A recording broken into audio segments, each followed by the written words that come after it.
6 महीने तक पढ़ाई करी, नोट्स बनाए, मॉक टेस्ट दिए, बस एक छोटी सी गलती ने उसके पूरे 6 महीने बर्बाद कर दिए। अगर आप भी वही गलती कर रहे हैं तो ये वीडियो सिर्फ आपके लिए है। हाय एवरीवन, मैं हूँ काजल, सीएस प्रोफेशनल स्टूडेंट। तो आज की इस वीडियो में सबसे इम्पॉर्टेंट और छुपी हुई रिक्वायरमेंट जो सीएस एग्जीक्यूटिव फॉर्म फिल करने से पहले आपको कंप्लीट करना होता है उसके बारे में हम डिस्कस करेंगे। That is pre test. सिर्फ प्री टेस्ट ही इम्पॉर्टेंट नहीं है। लास्ट वीडियो में मैंने बात किया था TDOP के बारे में, वो भी आपके लिए बहुत इम्पॉर्टेंट है। अगर आपने वो वीडियो अभी तक नहीं देखा है या आप उसके बारे में नहीं जानते हैं तो मेरी लास्ट वीडियो उसी के ऊपर है, आप जाके चेक कर सकते हैं। मैं डिस्क्रिप्शन में उसका लिंक दे दूँगी।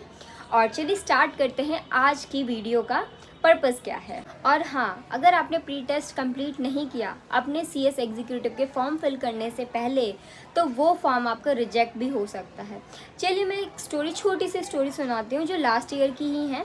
एक लड़की थी, वैसे नाम तो मैं डिस्क्लोज नहीं कर सकती, मतलब she was very hard working और स्मार्ट वर्किंग भी कह सकते हैं। हार्ड प्लस स्मार्ट दोनों थी। मतलब जैसे कि उसको मॉड्यूल रीड करना, पास्ट ईयर के पेपर सॉल्व करने, मतलब जो भी सीएस स्टूडेंट करता है एक आइडियल स्टूडेंट के लिए बहुत मैंडेटरी, उसने सब कुछ किया क्योंकि of course she was very hard working. But जब वो एग्ज़ाम फॉर्म फिल करने बैठी तो उसके सिस्टम में एक एरर था। कुछ एरर होगा, वो समझ नहीं पाई उस टाइम पे। बट वो 2-3 दिन लगे उसे कि क्या है मतलब क्यों एरर दिखा रहा है। उसने बहुत लोग से डिस्कस भी किया, बट जब तक उसे समझ में आता कि ये एरर जो है प्री टेस्ट के बारे में बता रहा था, उसी के वजह से वो एरर दिख रहा था। मगर जब तक क्या होता, डेडलाइन निकल चुकी थी और फिर उसका रिज़ल्ट क्या हो सकता है आपके अनुसार? यही होगा ना कि उसके 6 महीने बर्बाद हो गए। मतलब इस स्टोरी से मुझे यही सीखने को मिला कि जब भी सीएस एग्जीक्यूटिव में आपका रजिस्ट्रेशन हो तो जो भी चीज़ें मैंडेटरी है आपको कुछ दिन में ही उसे कंप्लीट कर लेना चाहिए। लास्ट डे तक आपको वेट नहीं करना चाहिए क्योंकि सिस्टम भी कभी कभी अपडेट नहीं होता है तो वो भी टाइम लेता है और आपको भी टाइम चाहिए उसे कंप्लीट करने का। तो चलिए मैं आपको धीरे धीरे करके प्री टेस्ट के बारे में बता देती हूँ कि आपको कैसे रजिस्टर करना है, कैसे देना है टेस्ट और कहाँ से, मतलब कौन सा साइट है। ये सब कुछ इस वीडियो में हम डिस्कस कर लेंगे। Now let's understand what is pre test, इसकी एलिजिबिलिटी, कैसे करना है रजिस्ट्रेशन। धीरे धीरे करके हम सारी चीज़ों के बारे में जान जाएंगे इस वीडियो में ताकि हमसे कोई गलती ना हो जाए। तो number 1 is what is pre test. It's an online MCQ based questions for each subject, that is for 7 subjects. ये सारे 7 सब्जेक्ट के अलग अलग टेस्ट देने होते हैं और आपको मिनिमम 40 मार्क्स तो हर सब्जेक्ट में मैंडेटरी है पास होने के लिए। और अगर मैं बात करूं कि ICSI ने ये हमारे लिए मैंडेटरी किया ही क्यों है, ताकि हमें कुछ कुछ आइडिया हो जाए MCQ से ही कि किस तरीके के हमारे सब्जेक्ट्स हैं, किस तरीके के क्वेश्चंस प्रिपेयर हो सकते हैं यहाँ से। इस वजह से ये हमारे लिए मैंडेटरी है। और इसका रजिस्ट्रेशन कैसे होता है, तो अगर मैं रजिस्ट्रेशन का बारे में बात करूं या फिर देना कैसे है, तो हमारे जो पोर्टल है ICSI पोर्टल, वहीं आपको जाना है, लॉगिन करना है। आपको E-लर्निंग पोर्टल पे लॉगिन करना है। उसके जब आप स्क्रॉल करेंगे उसे तो E-लर्निंग पोर्टल दिखेगा आपको, उसमें जाके लॉगिन ID पासवर्ड क्रिएट कर लीजिएगा या फिर आपके पास है क्रिएटेड तो आप उससे लॉगिन करके डैशबोर्ड में जाके आपके सब्जेक्ट वहाँ दिखेंगे। आपको हर सब्जेक्ट का लॉन्च करना है। जैसे ही आप अपने सब्जेक्ट को लॉन्च करेंगे वहाँ पे एक डिस्प्ले ओपन होता है, वहाँ लिखा होता है कुछ रूल्स जो आपके क्वेश्चन से रिलेटेड होगा। जैसे कि आपके अगर रॉन्ग आंसर्स हैं तो कितने मार्क्स डिडक्ट होंगे, अगर राइट आंसर्स है तो आपको कितने मार्क्स मिलते हैं, टोटल नंबर ऑफ क्वेश्चंस कितने हैं, आप ऑल टैब या फिर दूसरा स्क्रीन नहीं ओपन कर सकते हैं। ये सारी चीज़ें लिखी होती हैं उस पर, आप एग्री कीजिए और आगे बढ़ जाइए।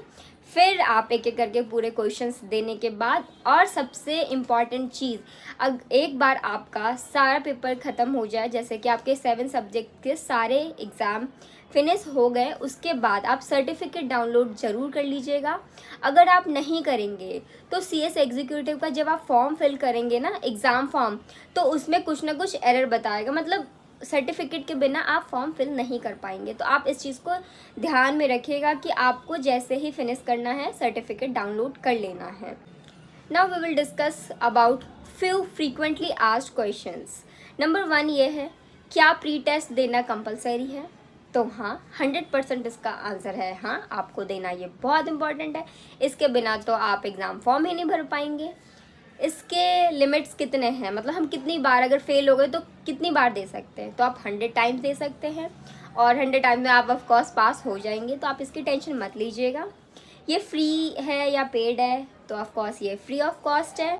हर सब्जेक्ट का अलग अलग प्री टेस्ट होता है। तो हाँ, टोटल आपके अगर 7 सब्जेक्ट्स हैं तो 7 टेस्ट होंगे। और सबसे लास्ट क्वेश्चन, क्या ये प्री टेस्ट टफ़ होता है? तो नहीं होता है टफ़। अगर आपने थोड़ी बहुत भी पढ़ाई करी है प्री टेस्ट देने से पहले तो आपके लिए ये मुश्किल नहीं है और आप ज़रूर से क्लियर कर लेंगे। और एक बार और रिमाइंड करा दूँ, आप टेस्ट देने के बाद आप अपना सर्टिफिकेट ज़रूर डाउनलोड कर लीजिए। तो फाइनली मैं अब last part of this video पहुंच चुकी हूं और मेरा फाइनल एडवाइस है आप सबके लिए कि आप गलती मत कीजिएगा, छोटी सी गलती बट आपके 6 महीने बर्बाद हो जाते हैं। तो जैसे ही आप अपने CS में एडमिशन लेते हैं तो वैसे ही आप जल्दी से जल्दी आप अपने प्री टेस्ट ख़त्म कर लीजिए और TDOP फिनिश कर लीजिए। जो भी और अदर रिस्पॉन्सिबिलिटीज़ हैं आपकी, तो आप उसे फिनिश कर लीजिए ताकि आपको एग्ज़ाम फॉर्म फिल करने में कोई भी प्रॉब्लम ना हो। और सबसे एक एडवाइस है आपके लिए बहुत अच्छी कि आप लास्ट मिनट तक के लिए वेट बिल्कुल मत कीजिए, क्योंकि लास्ट मिनट में हमारा कभी कभी सिस्टम अपडेट नहीं होता है और हम बहुत ज़्यादा इरिटेट, फ्रस्ट्रेट और स्ट्रेस में भी आ जाते हैं कभी कभी। तो लास्ट मिनट के लिए वेट मत कीजिएगा आप भी। और ये वीडियो अगर आपको पसंद आई है और अगर आपको लग रहा है कि कुछ इन्फॉर्मेटिव है तो आप अपने फ्रेंड को ज़रूर शेयर कीजिएगा और कमेंट कीजिए कि आपका प्री टेस्ट डन हो चुका है और अब एग्ज़ाम पे फोकस है और हमारे एग्ज़ाम फॉर्म फिल करने में कोई भी प्रॉब्लम नहीं आएगी। मिलते हैं नेक्स्ट वीडियो में with more informative topics and तब तक के लिए bye bye and take care.